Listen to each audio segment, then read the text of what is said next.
नमस्ते प्रणाम जय नेपाल। एक क्षेत्रलाई विकास गर्नु छ किनभने हर गली हर क्षेत्रमा हामीलाई दुःख दिएका छन्, दुःख भएको छ, हामीलाई हरेक पीडा भएको छ। यो क्षेत्रमा कसरी विकास गरी सामुदायिक विकास कसरी गर्छ यो दयाको आग्रह गर्छ। म गर्छु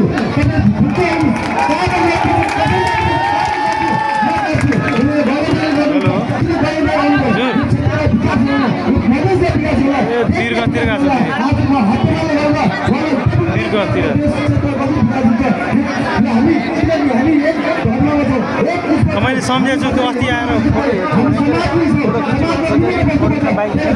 मम्मीले मैले कताबाट आउँछु कलाइबाट आउँछु के आउँछु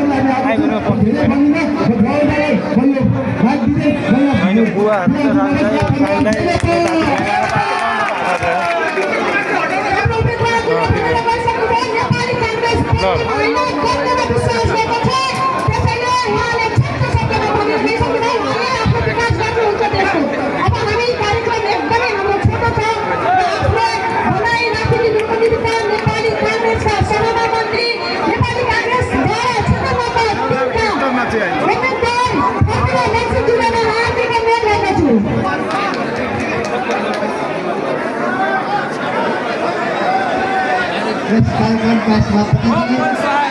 नेपाली कांग्रेस का सभापति भावी प्रधानमंत्री करण कुमार थापा जी, बारा निर्वाचन क्षेत्र नंबर 4 के नेपाली कांग्रेस के उम्मीदवार श्याम बाबू गुप्ता जी, उपस्थित सब साथी में जय नेपाल।